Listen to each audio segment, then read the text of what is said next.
Então, pessoal, nós temos o prazer, a honra de estarmos novamente. Professora Selma, muito obrigado pela sua presença e ajuda aí, nós estamos juntos, professor Faganello, e nós estamos dando continuidade aos nossos eventos que nós chamamos carinhosamente de Momentos OEB, tá certo? Estamos começando agora uma nova etapa, trazendo um pouco mais a visão nacional da Ordem dos Economistas do Brasil. E essa parceria da Ordem com a FIA é uma parceria muito exitosa. A FIA, especialmente com o PROCED, Programa de Capacitação da Empresa de Desenvolvimento, é uma parceria já muito exitosa. E hoje nós temos o prazer já dessa ampliação que está se iniciando com o professor Faganello, que já esteve conosco quando falávamos de educação financeira, encerrando esse módulo, esta aula, essa trilha de conhecimento, e agora está retomando, tá certo, com o potencial econômico, o mundo econômico, naturalmente, das instituições do mundo corporativo, né? O ambiente econômico do mundo corporativo, tratando especificamente, no nosso caso, do estado de Goiás.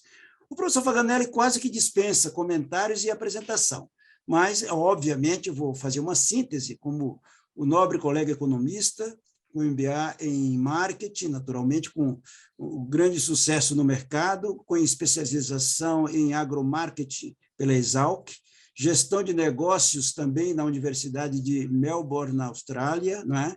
Experiência importante em grandes corporações, como Gerdau, como IBM, como ArcelorMittal, mais de 300 empresas pequenas e médias como cliente nos últimos 30 anos, professor da GV, de outras importantes escolas de negócio, obviamente, como a FIA, não é? Temos o prazer de tê-la aqui conosco, né? Filiado e membro atuante, né, da Associação Brasileira de Consultores Organizacionais, ele acabava de mencionar aí com o André Vaccaro, nosso representante nos Estados Unidos, e o nosso representante da Ordem dos Economistas do Brasil no estado de Goiás. Então, professor Faganello, para nós é uma honra e é um prazer tê-lo abrindo este nosso momento, desejando a você sucesso e desejando a todos que tenhamos um excelente encontro Momento OEB. Professor Faganello, a palavra está com você, boa palestra, boa aula, né? E até logo mais, vamos juntos. Obrigado, gente. Obrigado, professor Almir. Obrigado, professora Selma, todos os colegas que estão aqui. Obrigado, Monique, pelo apoio aí, o pessoal da FIA que está dando esse suporte aqui para a gente, que é fundamental que isso ocorra. Tem que valorizar o pessoal que faz um trabalho fantástico. Eu vou compartilhar minha tela aqui com vocês. Vamos lá. Só confirmem comigo se está tudo certo. Vocês podem ver minha tela aí. Professor, certinho. Beleza, né? Então, eu vou fazer uma coisinha aqui, até para eu poder, igual o Lobo Mal, ver vocês melhor. Assim eu já vejo todo mundo na tela aqui. Bom, vamos lá. Estamos falando de mercado, vamos falar de ambiente econômico no estado de Goiás, e eu quero falar um pouco de mim. O professor Almir falou um pouco do meu currículo. O que a gente faz aqui? Então, para você entender por que a gente faz esse tipo de análise, o que a gente faz aqui em Goiás. Nós somos uma empresa de consultoria que a gente trabalha com marketing estratégico, finanças empresariais, gestão e planejamento estratégico e desenho de processos. Nós somos uma equipe de 10 consultores, rumando a 14, acho que nos próximos 2 meses, e a gente faz trabalhos para muitas empresas na região do Brasil Central. E o núcleo desse Brasil Central é o estado de Goiás, onde que são as nossas bases. Nós temos operações aqui, a nossa sede é em Rio Verde, no sudoeste goiano, vocês vão ver onde é. Goiânia, a capital, todo mundo fala, vai para Goiás, todo mundo só lembra de Goiânia. Mas Goiás é muito mais que Goiânia, eu vou explicar o porquê. Também temos operações na cidade de Uberlândia e também na cidade de São Paulo, tá? Não tem muita experiência, a gente é muito forte no agronegócio, instituições financeiras, e basicamente empresas que querem se instalar nesse ambiente corporativo e entender como é que funciona Goiás. Uma brincadeira que normalmente eu faço até com os próprios goianos, se tiver algum goiano aqui, dá um oi aqui, dá um oi no chat aí, eu costumo brincar que o goiano fazer negócio em Goiás é diferente, porque o goiano não fala não, o goiano fala vamos ver. Ele não fecha a porta. O goiano, ele tem características de não se indispor num processo de negociação. Então, fazer negócios nesse ambiente é bem diferente de fazer negócios num ambiente como São Paulo, Rio de Janeiro, grandes metrópoles. O doing business, né, o fazer negócio, funciona de uma forma um pouquinho diferente. E também tem a distribuição geográfica. Eu quero apresentar para vocês uma perspectiva nova, e eu vou falar de Goiás sobre o olhar de quem não é de Goiás. Você fala, pô, eu ouvi de alguém que é de Goiás, é muito legal, cara, vai estar te explicando porque é de lá. Agora, vocês vão ter uma perspectiva de quem é paulistano e se instalou no coração do agronegócio brasileiro, que é uma perspectiva, um olhar de fora, é diferente de quem vive aqui no dia a dia. O olhar de fora que é o olhar que vocês estão vendo. Eu quero dar essa perspectiva para vocês. E de quem vive a região. E mais do que isso, quando você vive, por exemplo, tem bastante gente de São Paulo, Rio de Janeiro, outros estados. Quem é de São Paulo, acho que a grande maioria aqui é de São Paulo, você conhece bem o estado de São Paulo, você conhece bem as estruturas, as principais cidades, as principais rodovias, só que você não conhece isso do estado de Goiás. Então, eu venho aqui dar para vocês uma perspectiva econômica do espaço, que é o que a gente chama de geografia econômica. E isso é uma perspectiva que nós, economistas, trabalhamos para fazer o público entender e compreender como é que é essa dinâmica de negócios, tá? Bom, eu vou explicar isso daqui, que a economia goiana está baseada na produção agrícola, na pecuária, no comércio, nas indústrias de mineração, alimentos, confecções, imobiliária, metalurgia, madeira, agropecuária e a agropecuária mais explorada no estado.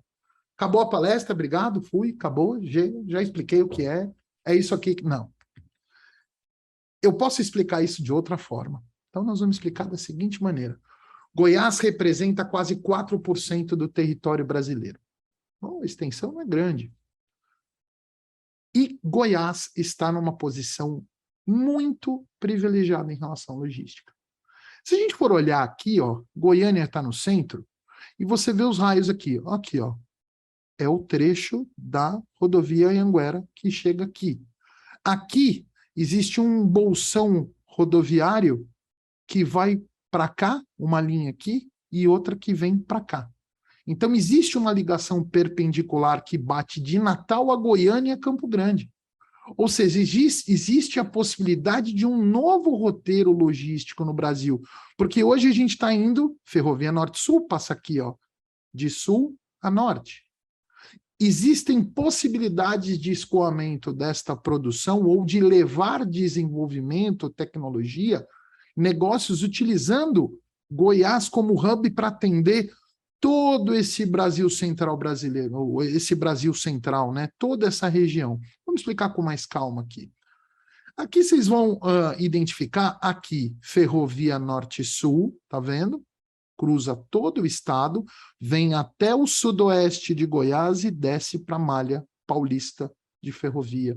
Aqui a gente tem rodovias, aeroportos e toda essa... Lembra que eu falei? Aquela rodovia que segue para o Nordeste? Segue para cá. Mas, essencialmente, você vai perceber a BR-060 cruzando todo esse trecho indo de Brasília até Campo Grande. Então, é esse trecho perpendicular aqui que eu vou falar bastante, que é um novo trecho. A gente sempre vê, falando do eixo Brasília-Goiânia, ou do trecho Goiânia-Uberlândia, que é um grande eixo de desenvolvimento, que precisa ser melhor desenvolvido, mas quando a gente fala de eixos de desenvolvimento econômico, a gente está falando do eixo Ribeirão Preto-Uberlândia, né? Que fica aqui, Ribeirão, Uberlândia aqui, e aqui, essa região aqui fica num buraco, porque é agronegócio puro. Então, a gente olhando sobre essa perspectiva do espaço e as dinâmicas de rodovias, ferrovias, aeroportos, existe um grande potencial aqui. E eu quero mostrar relevo Planalto Central, aqui Planalto Central, Brasília, aqui a gente chama de Planalto Verde. Esta aqui é a região aproximadamente de 800 a 900 metros de altitude, aqui, ó, 800, tá vendo? 800 metros de altitude, o que isso influencia? Região de maior produtividade agrícola do estado. A gente chama isso aqui de Planalto Verde, fica na divisa do município de Rio Verde com uma cidadezinha chamada Montevidéu. Entrou no noticiário que caiu um asteroide há alguns anos atrás. Então, foi a primeira vez que eu ouvi falar de Montevidéu sair no noticiário nacional.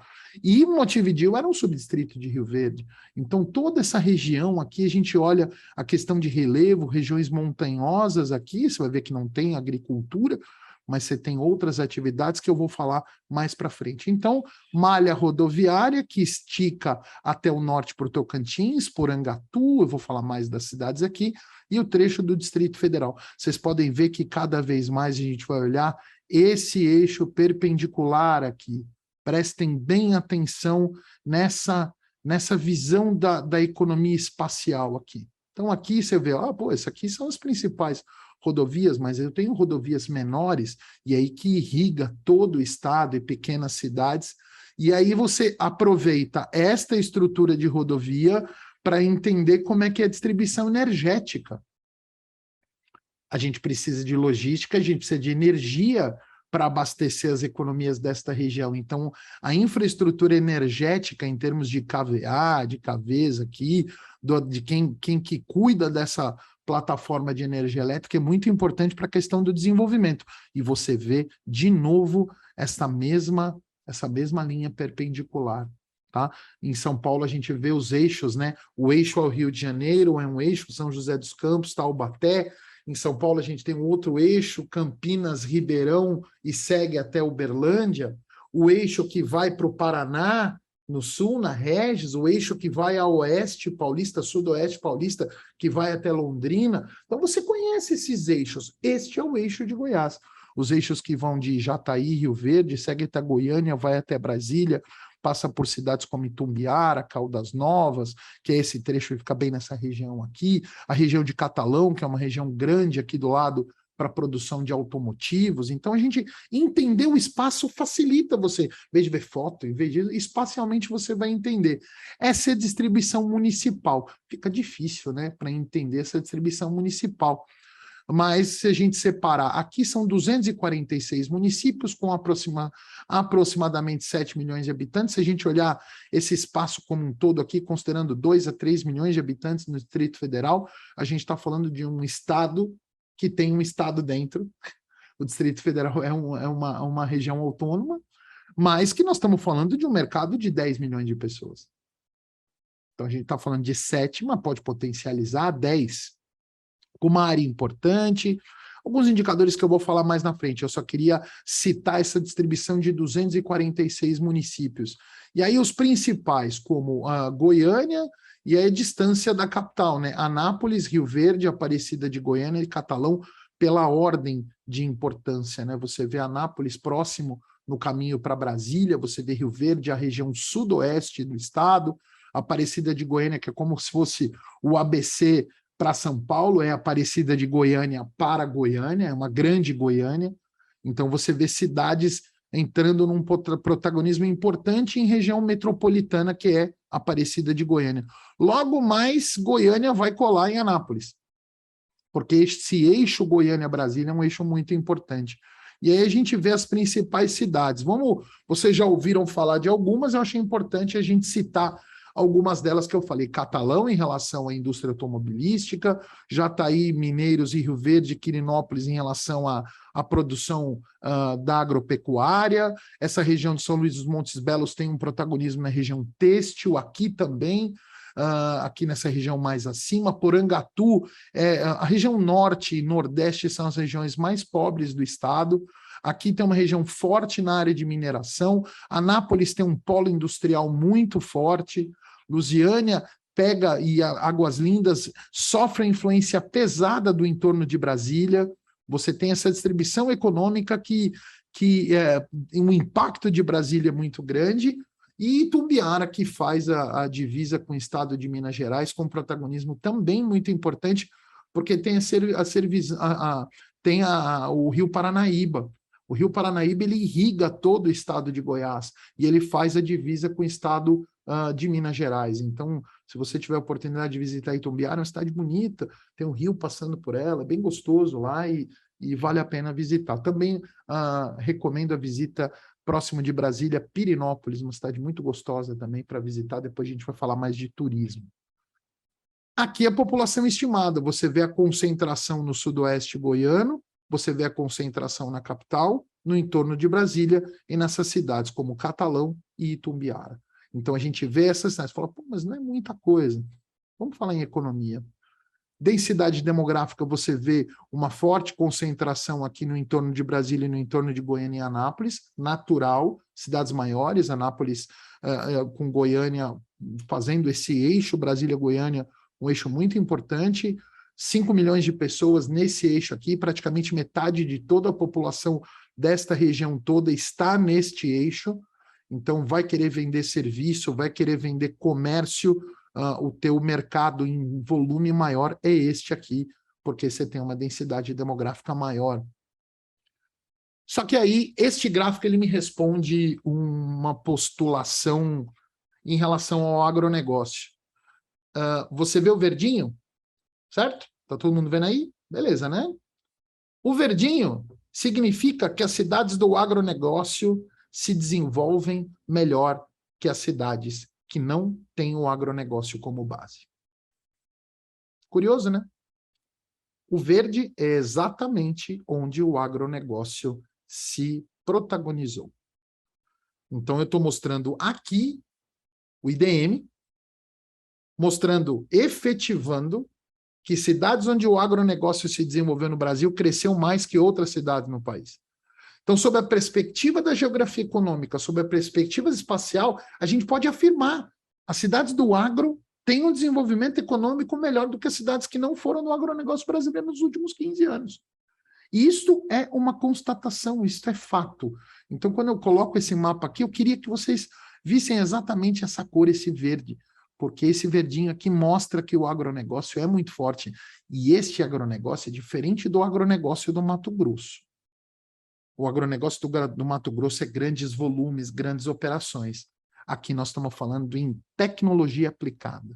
Aqui a gente está falando em níveis de produtividade altíssimo. Quem trabalha no agronegócio brasileiro e quer implementar alguma coisa dentro do agro, você vai implementar na região, nesta região do sudoeste goiano. Se funciona aqui, funciona no resto do Brasil. Tá? Então vamos deixar claro. Por que Rio Verde aqui é mais clarinho que Jataí aqui, por exemplo? Porque aqui tem uma universidade federal. Aqui existe um instituto federal. Então, ou seja, a partir do momento que esse Instituto Federal se transforma numa universidade federal, você tem acesso a outras oportunidades de tecnologia e pesquisa. E isso é o que está proporcionando questões de inovação e tecnologia dentro do agro e fazendo com que Goiás se torne o hub de desenvolvimento tecnológico do agronegócio brasileiro. Então, tanto na distribuição, quanto na questão de modelos comerciais, como modelos de técnicas de venda, cobertura de mercado, abrangência. Esse agronegócio não é mais aquele agronegócio que muita gente da cidade pensa, é o agronegócio tecnificado, com método, com processo super qualificado, super desenvolvido. Existe uma miopia de quem é da cidade olhando o agronegócio que acha que o agronegócio não, eles botam máquina lá e está tudo resolvido. Não, existe biotecnologia, existe capacitação no campo, existe capacitação das pessoas, existe um desenvolvimento tecnológico muito importante e existe uma cultura da inovação. Isso é muito importante citar, tá? E isso faz com que se desenvolva. Nós estamos falando de esgotamento sanitário. Falamos, mas Faganello, por que você está colocando esgotamento sanitário? Porque isso significa desenvolvimento das famílias. O agronegócio fez com que as cidades se tornassem melhores. Cidades que têm sistema de esgoto têm menos pobreza, têm menos doença. Socialmente, cidades onde tem um esgotamento sanitário bem estruturado, você consegue oferecer serviços públicos melhores e serviços de saúde são muito mais bem desenvolvidos. Aqui a gente está falando de quem pode trabalhar, e aí você vê este eixo de novo, né? Faganello, de novo você vai falar desse eixo? Sim, de novo eu vou falar desse eixo. Olha que interessante, mão de obra, população com idade economicamente ativa. É este eixo, e a gente não vê mais Goiânia e Brasília, a gente vê esse protagonismo aqui, ó. A gente tinha Goiânia e Brasília como um eixo, agora este novo eixo está sendo formado por conta do agro. E aí o PIB, né? Catalão, Rio Verde, Jataí, Goiânia e Anápolis. Ponto. Aqui nem aparecia com essa mesma cor há 15 anos atrás, quando eu cheguei aqui. Eu cheguei aqui a 12, 11 para 12. Então, a gente vê essa perspectiva do PIB, essa cidade gerando protagonismo. Existem outras menores, mas existe esse protagonismo. E aí a gente fala da evolução do produto interno bruto do Estado. Essa aqui é a última estatística oficial que a gente tem. Isso aqui é baseado no Instituto Mauro Borges, que é como se fosse sei lá, uma FIP, um instituto de pesquisa aqui de Goiás, mantido pelo Estado de Goiás, e a gente vê, por exemplo, Goiás cresceu mais que o Brasil, Goiás cresceu mais que o Brasil, Goiás cresceu mais que o Brasil, Goiás cresceu mais que o Brasil, Goiás caiu mais que o Brasil, caiu mais que o Brasil, cresceu mais, cresceu um pouco menos, cresceu mais. Goiás sempre cresce mais que o Brasil. Quando cai, quando que caiu? Por que caiu? Clima. 15, 16 tivemos problemas de praga e de clima. Então, o risco maior é clima. Existe análise de mercado agrícola, existe o que a gente chama de mercado de clima. As projeções de preço também são lastreadas no mercado de clima. PIB, 68% quase é agropecuária. Aí você fala, pô, mas agropecuária, mas não pensa na agropecuária como atividade primária de formação. Ela desencadeia uma série de serviços e indústrias e comércio e serviços e a distribuição de renda no estado de Goiás, principalmente quando a gente fala da agropecuária, nós vamos falar da velocidade da distribuição desse dinheiro. Quando sai o dinheiro de uma safra, por exemplo, em fevereiro ou em julho ou agosto, esse dinheiro demora de 30 a 90 dias a irrigar a essa economia dessa cidade, porque um vai pagar o outro, que vai pagar o outro, que vai pagar o outro, que vai pagar o outro, que vai pagar o outro, e esse dinheiro se distribui. Então, a partir do momento que esse dinheiro cai, vem das trades, da venda dos insumos, da produção agrícola e de toda a produção das cidades goianas, esse dinheiro ele demora entre 30 e 90, 120 dias para irrigar toda a economia da região. E aí nós estamos falando de saúde, de educação, nós estamos falando de varejo, nós estamos falando de comércio, de serviços, da área médica e por aí vai vários outros setores. A indústria, você vê muito forte o agronegócio aqui correlacionado, você vê Anápolis com um polo industrial aqui, este polo aqui também um polo de armazenagem de grãos e de milho, aqui muito ligado à indústria automobilística. Então você vê pontos que a indústria se posicionou dentro do estado. Olha o setor de serviços, como ele é mais homogêneo. Você vê a indústria muito mais concentrada e você vê o setor de serviços muito mais homogêneo, com uma concentração muito forte na capital. É natural que aconteça. As grandes cidades sempre se concentram com uma proporcionalidade de comércio e serviços. Então, é natural que esse número fosse esse. A administração pública, você pode ver muito forte o papel da administração pública no entorno de Brasília. Existe uma legislação específica para cidades do entorno, tá? Então existe isso, e uma administração pública bastante forte, principalmente nessas regiões mais pobres aqui do norte do estado, tanto a nordeste quanto a região norte. E a agropecuária predomina, né? A agropecuária aqui você vê que é o principal, 68% da principal economia do estado, a agropecuária faz essa diferença. Quem exporta mais? Exporta o agro. E quem importa mais? Importa o agro e automobilístico e também Goiânia. E aí a gente vê, por exemplo, para quem a gente exporta mais, quase pouco mais de 40% vai para a China. E quase 20% do que importamos vem da Argentina. Trigo. Então a gente olha isso, com quem que nós falamos mais para vender? Com a China. Com quem que nós falamos mais para comprar? Também a China, mas a Argentina também tem um papel importante nessa balança comercial goiana. E aí eu tenho uma produção de grãos muito forte, eu tenho essa atuação, esse eixo, né, muito forte no entorno de Brasília também, cada vez mais indo para a produção de soja e milho. Aqui é muito forte, aqui é soja, milho, essa região cana. Essa região aqui também trabalha um pouco a cana, mas também tem produção de soja e milho. Aqui em Tumbiara também é muito milho. Então a gente vê essa produção de grãos muito forte, essencialmente no sudoeste do estado. E aí você vê a participação desses produtos na indústria goiana. A cana-de-açúcar, Goiás representa 10% da produção brasileira. Em soja, você fala, pô, mas só 10%? Mas os níveis de produtividade da soja plantada no estado de Goiás, eles chegam a ser o melhor do país há 15 anos consecutivos. Se você pega a produção de soja em Goiás, em Rio Verde e Jataí, e divide pelo quilômetro quadrado das áreas, Rio Verde e Jataí sempre vai estar na primeira colocação. Não é Sorriso, não é Sinop, não é São Desidério, não é Luiz Eduardo Magalhães. É Rio Verde e Jataí. São essas duas cidades aqui, Jataí Mineiros fica mais na ponta, aqui na divisa com o Mato Grosso, sentido Rondonópolis aqui, fica para cá, Primavera do Leste aqui. Então você tem esse eixo aqui muito forte, é uma nova região de desenvolvimento. É por isso que eu vim para cá, e é por isso que a sede do meu negócio aqui. Porque eu realmente apostei nisso e tá aqui, é empírico. Eu não preciso dizer muito. A própria geografia, a geografia econômica explica esse fato e esse fenômeno.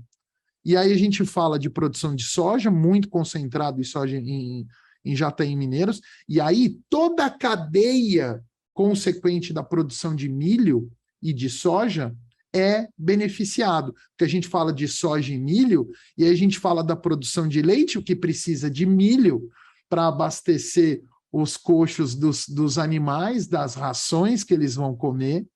Então a gente olha muito isso e vê, esse roxinho aqui, vocês já tomaram leite da Piracanjuba? Lembra?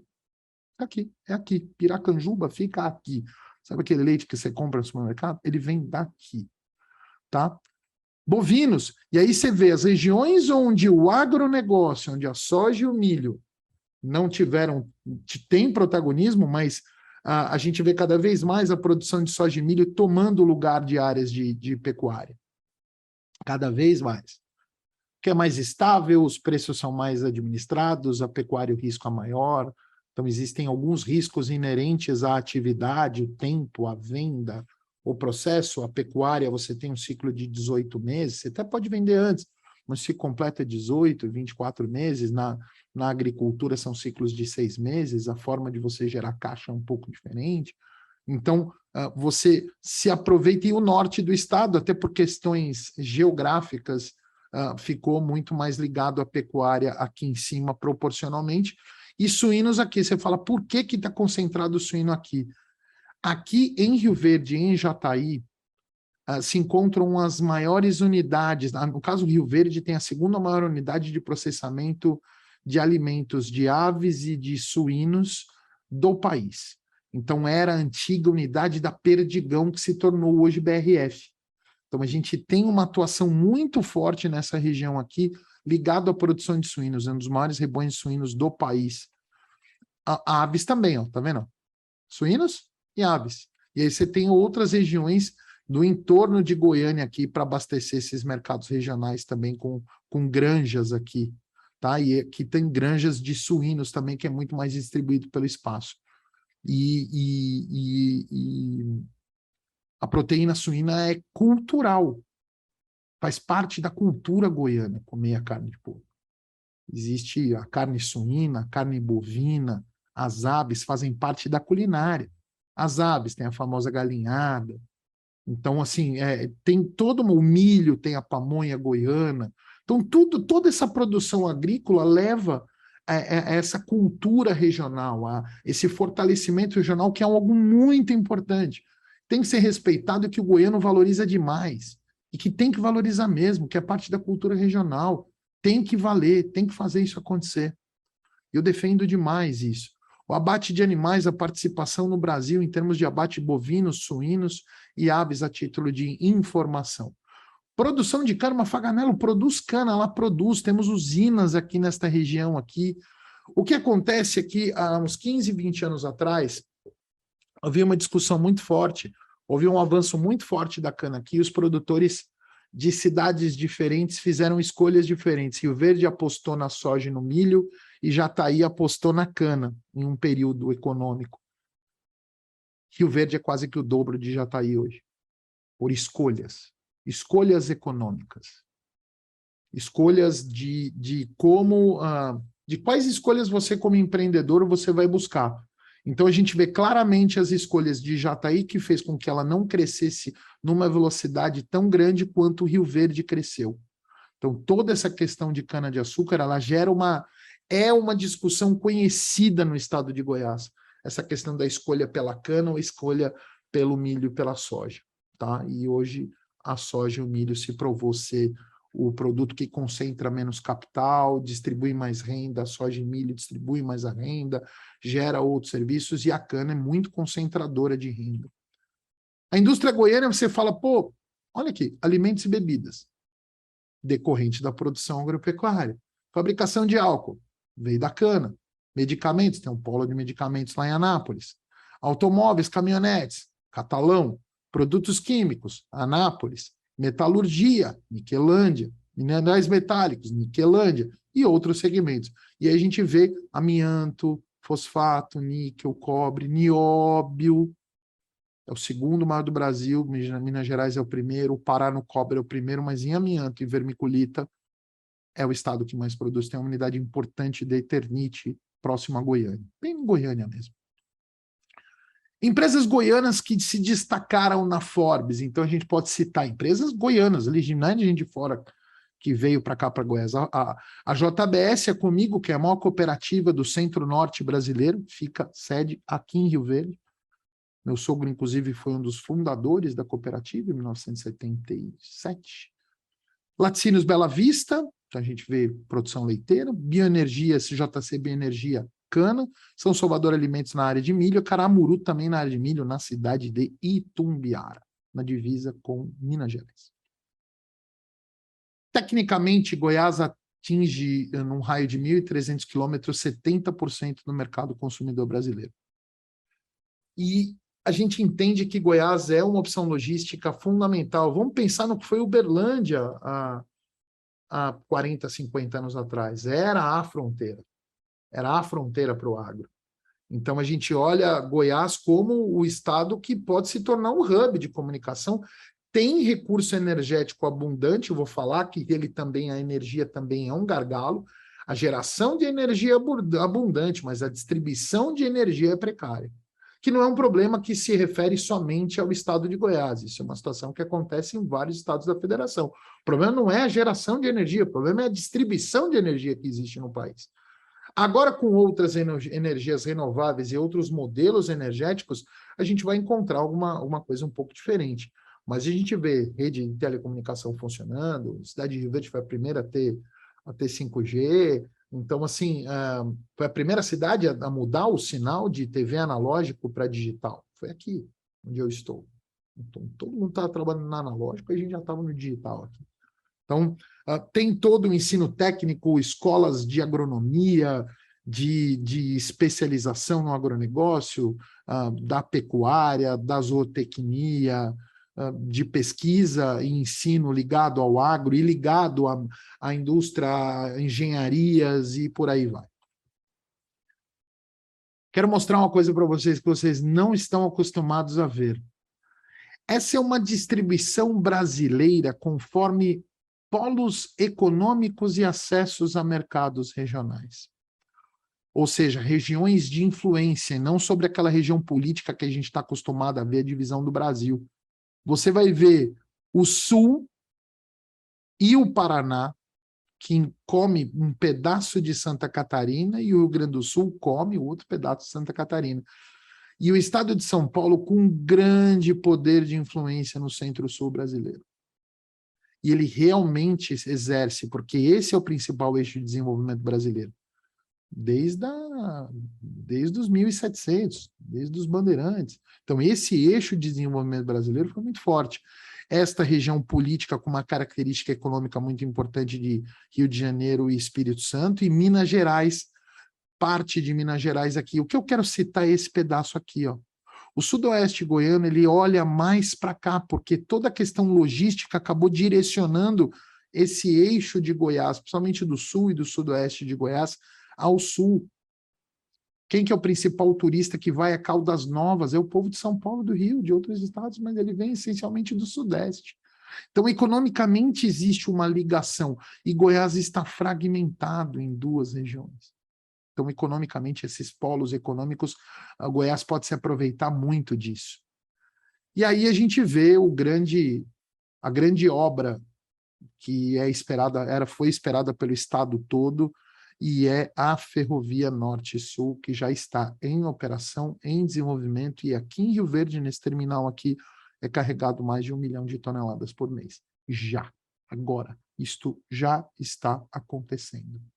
Então, a gente está falando de uma malha que demorou 7 anos para ser finalizado, mas um projeto que demorou um século para existir. Então, a Ferrovia Norte-Sul é um projeto de 1912, 13. Então, é um projeto que demorou muito para acontecer e ele liga essa malha paulista que desemboca no principal porto de escoamento de produtos de grãos. É Paranaguá e Santos, né? Mas, essencialmente, a gente está falando de Santos aqui. Você quer saber que oportunidades que você pode conquistar em Goiás? Então, eu peguei um dado bastante novo do dia 30 de agosto, em que não que você tenha que comprar franquia, mas a franquia, o mercado de franquias é um bom termômetro setorial para a gente entender o que está acontecendo no estado. E aí a gente está vendo que segmento de saúde, beleza e bem-estar foi o que mais faturou, seguido por alimentação e food service. Então, esses são os setores que mais cresceram e que mais faturaram, e os que mais cresceram foram entretenimento e lazer. As pessoas voltaram e querem se divertir, querem passear. Food service, que é atrelado a esse segmento de entretenimento e lazer, e de limpeza e conservação, que tem crescido cada vez mais. Então, são setores que a gente vê importantes e que o mercado de franquias pode nos dar um norteador, mas existem outros setores como oportunidades na área de inovação e tecnologia, que sempre são muito bem-vindas e muito bem analisadas e muito bem desenvolvidas aqui no estado. Eu queria que você considerasse também outra coisa, que a região tem profissionais preparados e que podem colaborar nesse ambiente. Não é simplesmente chegar de fora e querer vender em Goiás. Você pode encontrar dificuldades, mas é muito melhor quando você tem esses relacionamentos, porque o goiano valoriza demais esses relacionamentos, essas relações. Então, a construção de relação para o goiano é algo muito importante. E, como eu disse, o goiano tem características regionais muito fortes. Não preciso dizer o sertanejo que está pelo Brasil inteiro, muitos amam, e os cantores, de toda essa cultura do sertanejo, que transformou o agronegócio como um estilo de vida. É um way of life, é uma maneira de viver, é uma maneira de você conduzir a coisa. E este agronegócio goiano tem uma característica agora de posicionamento como hub tecnológico. As cidades estão trabalhando nisso, Goiânia trabalhando forte nisso, Rio Verde já está aí trabalhando forte nisso, o Polo de Anápolis trabalhando muito forte nisso. Então, a gente vê essa questão de desenvolvimento tecnológico, não só no agro, mas como em todas as áreas, como Goiânia sendo esse hub pesado do Centro-Oeste aqui.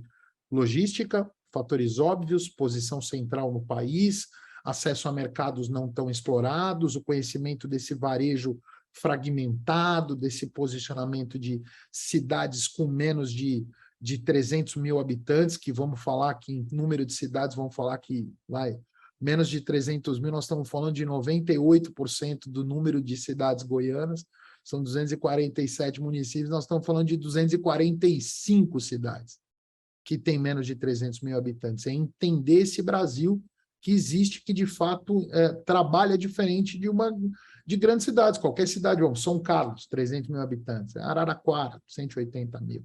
Não são cidades maiores, são mais robustas. Aqui não. Aqui você tem uma distribuição maior de pequenas cidades. O gargalo é a energia, como eu disse, a distribuição.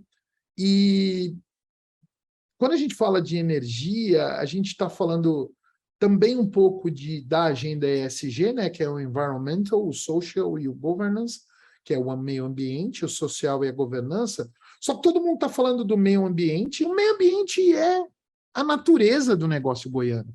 Você vai discutir o ambiental com o goiano, ele fala, rapaz, vem conversar de ambiental comigo lá na frente, eu produzo nascente aqui. Tem um programa aqui, feito pelas universidades, que são os produtores de água. Eles produzem nascentes, eles vão nos locais para produzir água. para criar novas nascentes. Então, essa questão do ambiental é muito bem trabalhada aqui. Claro, existem aquele um ou outro sujeito que queima o setor como um todo, mas o ambiental já faz parte da agenda. Você querer trazer o ambiental para cá é bom, é importante, mas já existe. O que pega é a questão da governança. Então, modelos de governança inteligente são muito bem-vindos e muito bem trabalhados. Então, o foco do ESG, pensa no G, se você for buscar alguma oportunidade em Goiás. Modelos de governança são muito bem-vindos. E, para fechar, o goiano ele é fortemente ligado ao cooperativismo, o modelo de cooperativas é fortíssimo aqui, desde Sicob, Sicredi, as cooperativas do agro, os sindicatos rurais, ele é engajado. A tal da bancada ruralista, eles se defendem. Eles se posicionam para se defender e buscar os direitos deles. Como outros setores também deveriam fazer e não fazem e criticam. Então, o setor engajado politicamente é levado a uma pecha porque outros setores não conseguem se engajar e colocar suas pautas em discussão. O agronegócio faz isso e faz muito bem, obrigado, e vai continuar fazendo. E tem que fazer. Só que existe uma briga entre cidade e campo, porque cidade é mais vanguardista, o campo é mais tradicionalista. Então, existe esse choque cultural. A gente vai ver esse choque cultural e existe esse choque cultural. O ambiente que nós estamos vivendo hoje é dia 20 de setembro, a gente vive isso. A gente está vendo, é notório. Tá? Eu estou mostrando para vocês uma foto de um agronegócio diferente. Isso aqui é numa cidade chamada Paraúna, em Goiás. Por incrível que pareça, isto é uma vinícola. Você fala, tem vinho em Goiás? Tem vinho em Goiás, tem vinho premiado. Nós não estamos falando do agronegócio só da soja e do milho. Nós estamos falando das vinícolas, nós estamos falando do hortifruti, nós estamos falando de tecnologia aplicada, nós estamos falando de serviços, nós estamos falando de logística, nós estamos falando de indústrias. Indústria precisa de matéria-prima. Goiás tem a matéria-prima para a indústria se instalar. Então, eu acho que este exemplo, e convido todos vocês a vir a Goiás, a conhecer esta terra aqui, Paraúna, uma cidade que tem uma vinícola lindíssima, e eu quero convidar todos a conhecer essa paisagem que é simplesmente maravilhosa. Você quer ver uma foto dessa? Entra lá no meu Instagram é esse aqui, @MauricioFaganello, tem uma foto minha na frente desta paisagem maravilhosa na vinícola Serra das Galés, que a gente presta serviço para eles há algum tempo. Então, eu tenho muito prazer em poder ser uma pessoa que está trazendo uma perspectiva que não é de Goiás, de quem não era de Goiás e que se apaixonou por essa terra. Eu sou um verdadeiro defensor. Eu tenho... Professor Almir, eu tenho a mesma paixão por Goiás que eu tenho pela Moca, tá? Então dá para perceber a quantidade de carinho que eu tenho por essa terra aqui, que me acolheu, e que eu tenho que devolver a essa terra tudo que ela me proporcionou. Então eu tenho a humildade de trazer para Goiás e o carinho por essa terra como a minha terra natal, que é o bairro da Moca de São Paulo. Então, por isso que chama Moca 21. Você quer saber por que é a Moca 21? Por causa do bairro. Então, é isso, gente. Eu queria agradecer a oportunidade, estou à disposição para dúvidas e esclarecimentos. Espero que essa análise espacial de Goiás tenha mostrado que vocês viram um mapa, só que vocês estão olhando o mapa de uma maneira mais técnica e puderam comprovar teorias que a gente traz aqui para vocês. E obrigado. Maravilha, excelente. Excelente, Faganello. Parabéns pela grande exposição, pela aula sobre o potencial de negócio da região. Se você quiser descompartilhar, seria melhor, Faganello, por gentileza. Beleza. Nós temos aqui várias perguntas a serem feitas, a professora Selma, o próprio André Vaccaro, eu também tenho uma pergunta a fazer, mas antes eu gostaria de registrar a presença do nosso representante da Ordem dos Economistas em Alagoas, o nosso amigo economista Marcos Calheiros, deve estar conectado ainda, Marcos, não é? O Martinho Azevedo, também o representante da Ordem dos Economistas no estado de... Alô? Do Amazonas? Do estado do Amazonas, que eu pensei que tivesse caído a conexão.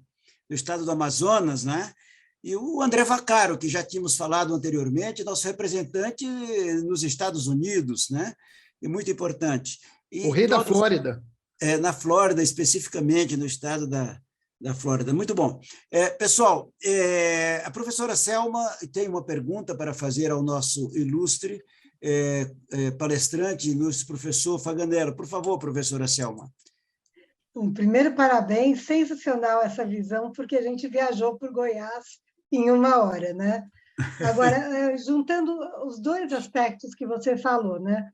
A necessidade de implementar um pouco mais a parte de governança para as empresas. E essa visão tradicionalista do goiano, você acha que isso é incompatível? Precisa de um trabalho adicional para compatibilizar? As gerações mudaram, professora. Tá. Essa geração nova ela está com muita ansiedade por novas tecnologias. E o mais velho, aquele que era mais resistente à mudança, ele, pela própria evolução tecnológica, ele viu que ele não pode ficar mais na frente e restringir essa mudança. Que bom. Então, as gerações novas não estão empurrando, estão atropelando, estão passando por cima. É verdade. Então, essa receptividade por essa agenda de governança, ela pode ser um diferencial competitivo para empresas que queiram atuar aqui e para as empresas que já atuam aqui na região. Puxa, que bom. É bom a gente saber que existe, bom. inclusive, essa passagem de bastão, né? O meu negócio mais... na área de governança e gestão, então eu vivo isso dia a dia em várias empresas. Atualmente a gente está com 20 projetos rodando aqui na empresa e diferentes negócios, e todos eles com um desejo em melhorar sua governança. Isso é muito legal. Que ótimo. Nossa, fico muito feliz de ouvir isso, porque muitas vezes se associa, né, o agronegócio, uma gestão um pouco mais tradicional, né? Sensacional, né? A melhor notícia que a gente poderia ter. O agronegócio é uma indústria a céu aberto, com processos industriais iguais ao de uma indústria de um ABC, por exemplo. Então, o agronegócio que vence é esse agronegócio que encara o agro como uma indústria a céu aberto. É essa visão que se tem aqui, que se pratica aqui. Que bom, ótimo. Nossa, obrigada. Maravilha. Obrigado, professora Selma. Lembrando que nossa próxima aula vai ser o professor Martinho Azevedo, né, trazendo o ambiente econômico e oportunidade de negócio no estado do Amazonas. Professor Martinho, excelente. Estamos todos preparados para ter a sua próxima aula, não é? O André Vaccaro, nosso representante lá no estado da Flórida, gostaria de fazer uma pergunta. Fez uma pergunta aqui, mas eu gostaria que você fizesse viva voz, Vaccaro. Claro, professor. Bom, sensacional, né? Quer dizer, não precisa falar nada, né, Faganello? Que bacana, que visão sólida que a gente teve do estado de Goiás e das oportunidades, sem sombra de dúvida. Olha, bateu muito mais do que o objetivo aqui do encontro de hoje. Mas o que eu queria entender, Faganello, é o seguinte: o que acontece? Eu fiz uma pergunta aqui, porque uma coisa, teve várias coisas, mas uma delas me chamou mais atenção na tua apresentação, que foi quando você mencionou que o agro de Goiás ele está já muito mais forte na tecnologia, okay? E não necessariamente nos vastos tamanhos, etc. Então, o que acontece? No momento, eu tô realizando um trabalho junto com a Câmara de Comércio Brasil, República dos Camarões, que ela cuida dos países da CEMAC ali, né? Que é a Comunidade Econômica Monetária da Centro-África. São países realmente com pouquíssimas condições, recursos, né? E muito complicados de se trabalhar. Porém, o que acontece? Hoje eles estão tentando expandir a economia no que eles são relativamente fortes, que é a parte do agro. Não digo que são fortes, mas é um pilar, são os pilares da economia deles, petróleo e agro, né? De uma maneira geral. Eu, particularmente, me concentro na área mais de petróleo e energia, mas existe um movimento muito grande dentro da Câmara e dos países de CEMAC, junto ao Brasil, está inclusive liderado pelo professor Kleber Guarani, eu não sei se vocês conhecem o professor. O Kleber, dele. Ele é fera demais, ele tem muita experiência em África, da GV Europa. GV Europa. Então, o que acontece? Eu queria entender isso porque está existindo um movimento muito grande, né? E uma busca muito grande por transferência de tecnologia de agro do Brasil para a África, e entender como você vê isso do Goiás. Está Acho que pronto? Goiás trabalhou na frente, porque Goiás teve que buscar em biotecnologia para entender como que as sementes se adaptavam aos solos do cerrado. E aí modelos de produção foram desenvolvidos, como, por exemplo, o modelo do plantio direto, em que se aproveitava a palhada do milho para servir de adubo e de alimento para o solo no plantio da soja. E aquele ciclo fluía. Então, além disso, as tecnologias em sementes, que são proprietárias de multinacionais. Então, não depende só da multinacional. Acho que as multinacionais também têm trabalhado nisso, nesse desenvolvimento de biotecnologia, principalmente de sementes de alimentos que garantem a segurança alimentar, principalmente nessas regiões da África. Então, lá em África, a gente encontra dificuldades. Eu tenho feito alguns trabalhos com alguns colegas em Moçambique, Angola e Cabo Verde. A gente tem também uma evolução nesses modelos de negócio lá. Ótimo. Então, que eu tenho trabalhado com eles em países de língua portuguesa, então a gente tem essa ponte com esse pessoal lá e eles comentam exatamente esse tipo de coisa, porque a gente tem o passo da biotecnologia para chegar, e ele tem um gargalo muito maior de infraestrutura. Aqui a gente está conseguindo resolver os problemas de infraestrutura só agora, em 2022.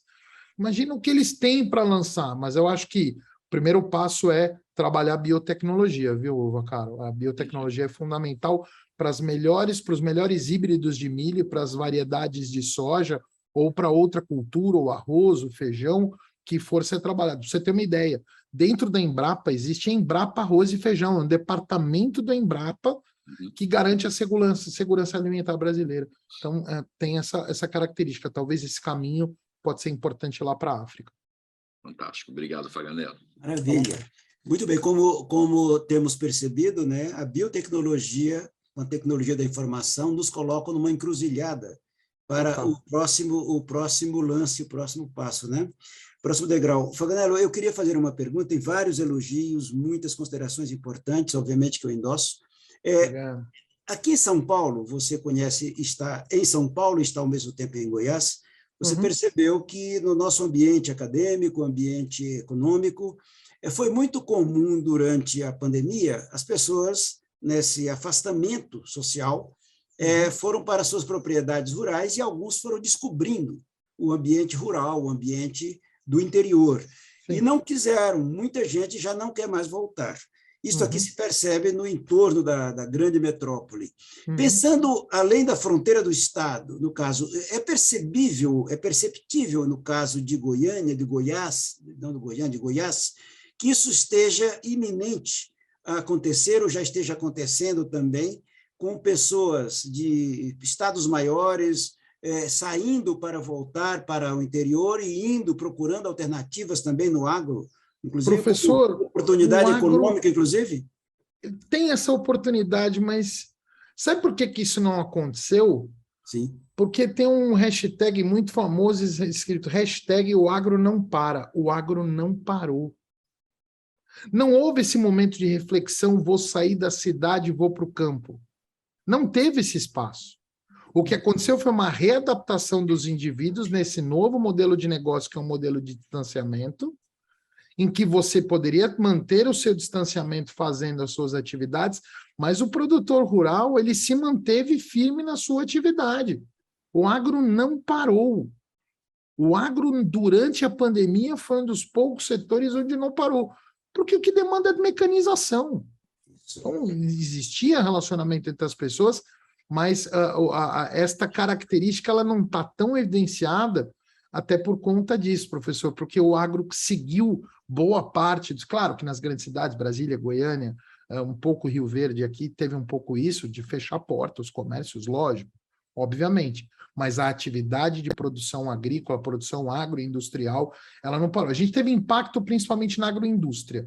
Na BRF aqui, no momento da pandemia, houve uma infestação grande de Covid aqui, em parte, boa parte da mão de obra empregada aqui na BRF, aqui em Rio Verde, são quase 9 mil colaboradores trabalhando na planta industrial. Então, praticamente 30% foi infectado pelo Covid.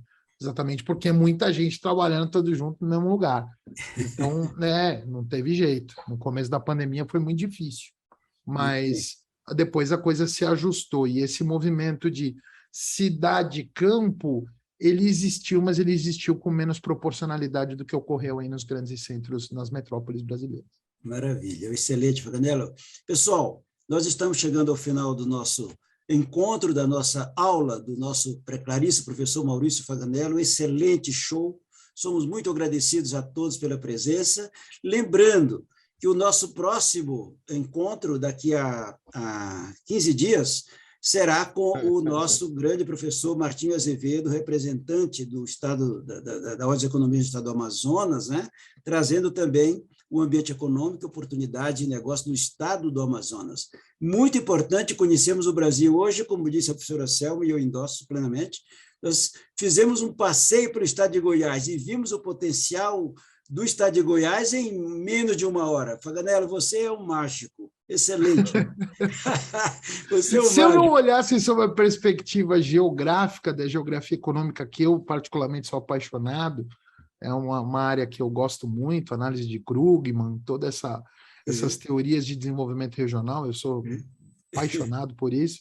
E eu quero agradecer, professor, a oportunidade que a Ordem dos Economistas tem dado para mim, e fico muito feliz em poder contribuir, a professora Selma pela generosidade, ao próprio professor Almir, professor Manolo, deixar em memória ao nosso professor que partiu, que teve Scarpelli. o Scarpelli, que era uma grande cadeira aqui conosco, deixar essa mensagem aí a todos os nossos colegas da Ordem dos Economistas, essa lembrança do professor Scarpelli, que sempre foi um grande contribuidor com a nossa profissão aqui, e agradecer também a oportunidade da FIA, com a equipe, a Monique e todo o time aí pela oportunidade. Muito obrigado. Obrigado, muito bom. Então, pessoal, com essas palavras sábias do Professor Valmir. professor... Oi, quer falar, Martinho? Na verdade, não podemos ficar calados diante desse brilhante apresentação do colega, tá certo? E isso nos remete a um desafio maior. Mas, desculpa, eu não queria te deixar em situação ruim, meu amigo Martinho. Não se sinta cobrado, pelo amor de Deus. Mas, olha, pessoal, eu não tenho como não contribuir dizendo o seguinte: do sucesso dessa iniciativa, desse pensamento de entender o Brasil, tá certo?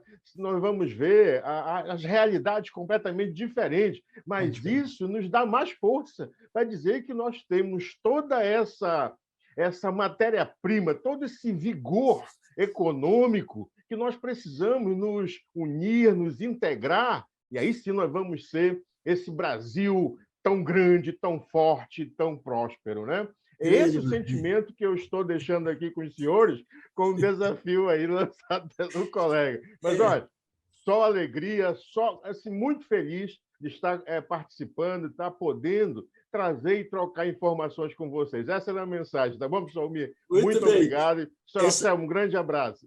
Isso foi cena do próximo capítulo, não é verdade? Pois é. Pessoal, muito obrigado a todos. Obrigado, professora Selma. Obrigado aos colegas todos que estão nos acompanhando. E a equipe da FIA, pessoa da Carol, da Monique, da Milene, que estão sempre nos ajudando aí. Graças a vocês é que nós conseguimos fazer isto, porque senão não conseguiríamos. Faganello, o time é campeão, viu, professor? Esse time é muito bom. É muito bom mesmo, na realidade. Obrigado, Faganello. Obrigado, Martinho. Queridos todos, muito obrigado e até a próxima, daqui a 15 dias, se Deus quiser.